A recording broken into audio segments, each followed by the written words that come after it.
Welcome back. This segment, which will be the final segment, focuses in on how we are meeting the needs of our team members.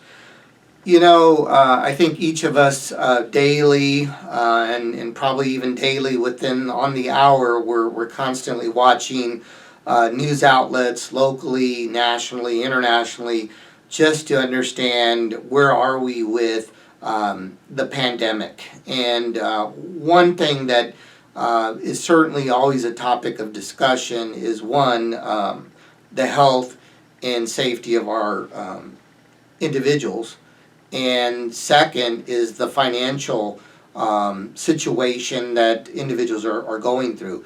And so here at Mattie Rhodes, going back to the first segment of making the determination to stay open for the community, I felt very strongly, at least for the first month, that we not make any drastic employee decisions in terms of putting employees on furlough, reducing hours. I think we're all wanting to support everyone. And if you look at the government's assistance in terms of increasing the level of unemployment benefits, providing funding for small businesses to meet payroll, it's very clear that it is important that as much as possible we want to keep money in the pockets of individuals. And our team members are no different. And so I felt very strongly I didn't want to contribute to the challenges that we are trying to respond to as an agency in ensuring that community are fed, that they have the resources to be sustainable. I didn't want to contribute by laying people off or cutting salaries. And so just wanted to make that clear to you. And what we've been doing to fulfill that objective is really responding to the tremendous leadership that a number of our local private foundations and United Way have put forward in trying to provide emergency support to nonprofit organizations. Many of them have either contacted me or have emailed me surveys asking what are the needs of our employees, what are the needs of our participants. In this segment, I want to talk specifically about the needs of our team members. Certainly, as you can imagine, they have families, they have children, they have partners, they have grandparents, they have households to manage. And so we have, again, hesitated to make any decisions impacting their financial means. And the way we've been able to do that are through a number of ways that I'd like to share with you. So early on, I would say probably as we went into the stay-at-home order in that third week of March, we started to get communication from foundations. One in particular was Health Forward, who we had already been approved to existing grants. And part of the payout schedule required us to receive a check in May of 2020. And what they did was to expedite the check in March. So give you an example, in May, with the two separate grants that we were to receive from them in the areas of behavioral health and physical health programming for youth, we were due to receive a total of $170,000. So that money came early. It came in March. And that has really helped in our cash flow position getting through April, which I see no problem from a cash flow standpoint of getting through April and making payroll at the level of keeping our staff at either full-time or part-time status for which they were hired. In addition, we've had the Francis Family Foundation award us a $15,000 emergency assistance check, which can be used to support our visual arts operation. And so this is in addition to their regular grant that they have given us.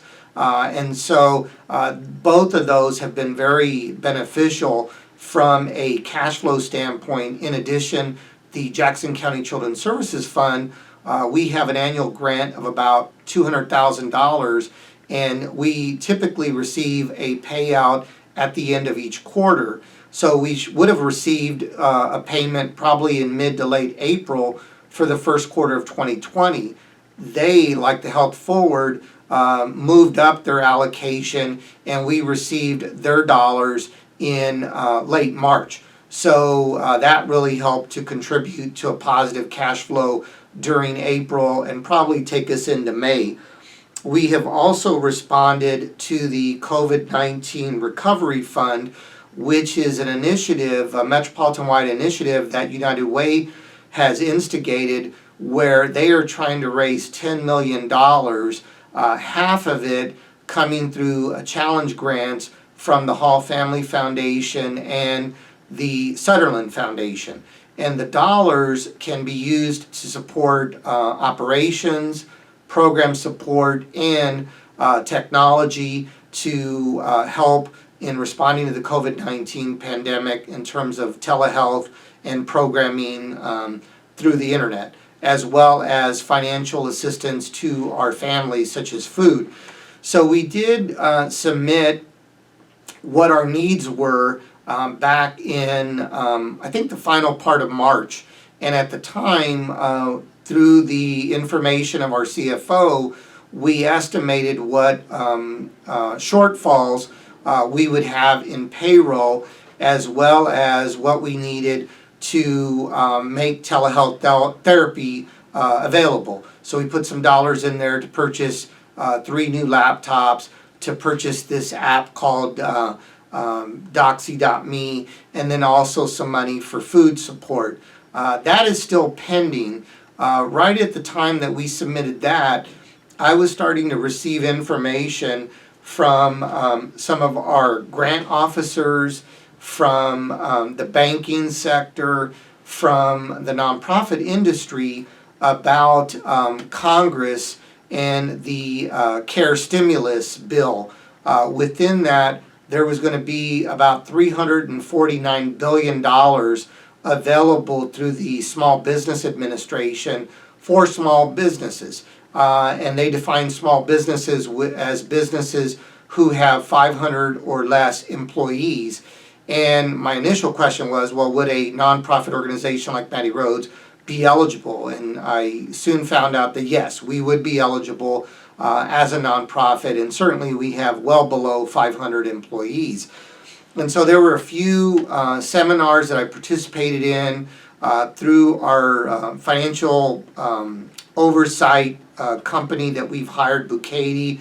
We gained information through them about this program, and then we also gained information through UMB Bank about this program.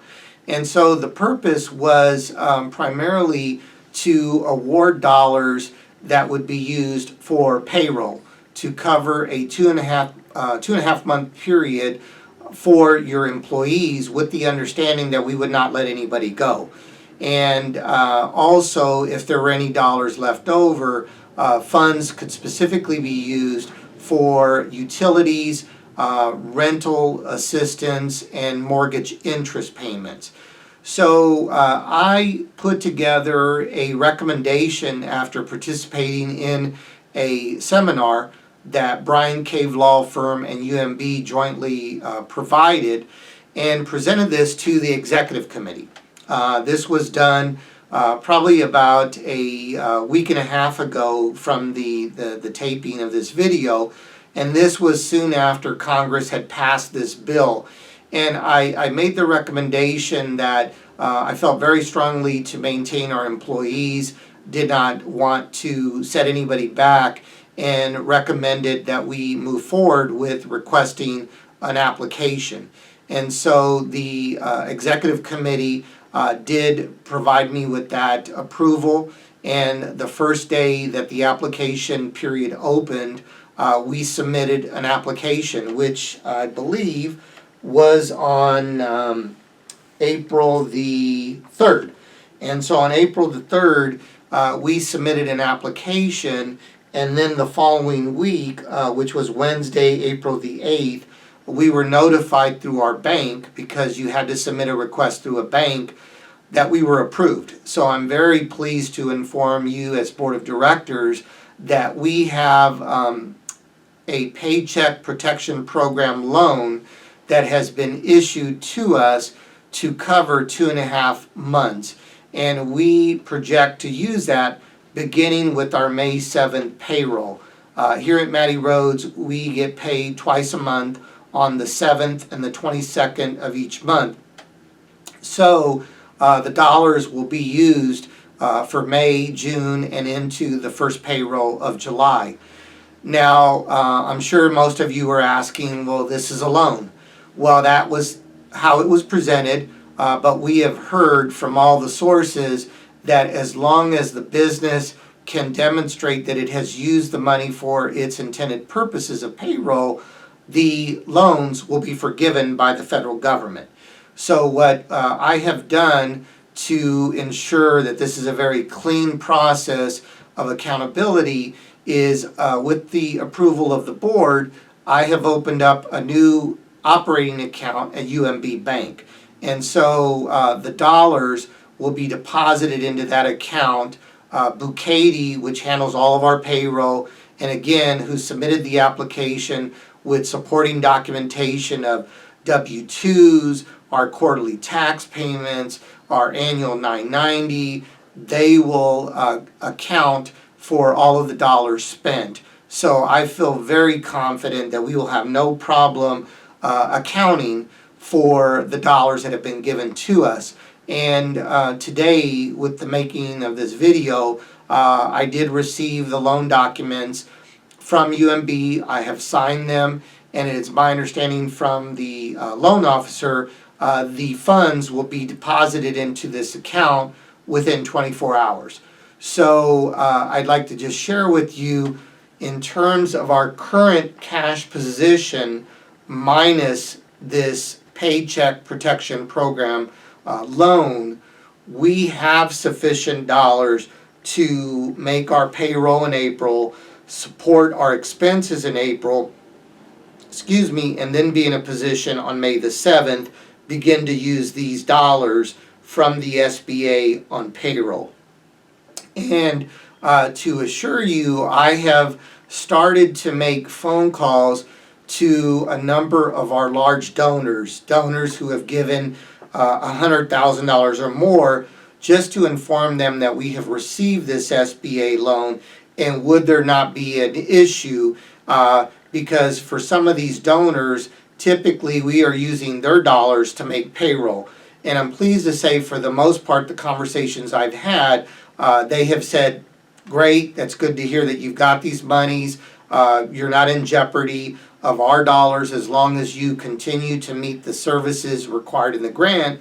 The dollars are ours. So I just wanted to make that clear.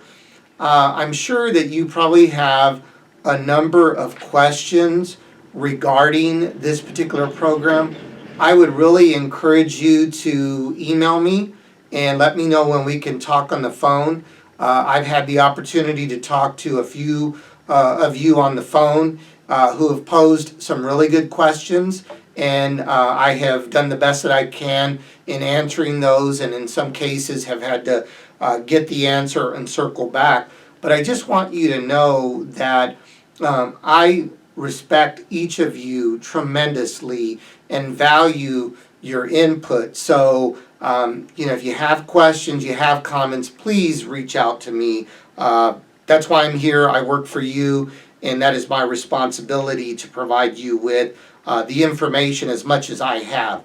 The final thing that I would share with you is that we do have a scheduled board meeting for Tuesday, April 21st at 5:30 p.m. We will be working out the details. I would ask you to keep that date and time. Certainly we cannot bring everybody together, so we're going to find either through Zoom or other online, technology, what have you. I apologize, I'm not a IT person, so we'll find a way to be able to see each other and talk on the phone, but it will give us an opportunity for you all to ask questions, to offer suggestions. But I just want to conclude by saying that our team members are really doing the best that they can to continue to meet the needs of our community.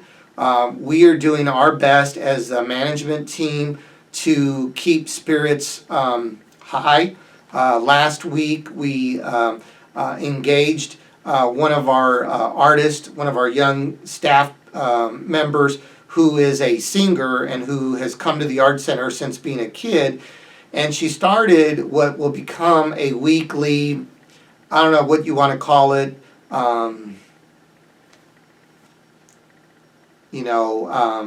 meditation, stress reliever, help me forget about what's going on. But for a half an hour a week, staff members will be able to go into her Facebook account as a private user and be able to enjoy live performances. Last week she sang to us for about a half an hour. I tell you, it was pretty special for me because one of the songs that she sang in Spanish really brought back just memories of my mom, who's been gone for probably 22 years. And so, for a moment, for me, I was able to forget about just what's going on in the world. And so moving forward, staff will enjoy poetry. I've even challenged Jenny, hey, let's see you kind of, paint a picture and, show us how talented you are so that our staff can see this. So we are doing the best that we can. Certainly each of you play a part in making this agency continue. And so I just want to say thank you for your attention, for all the leadership that you provide, and have a good day, stay safe, and we're going to get through this. Thank you.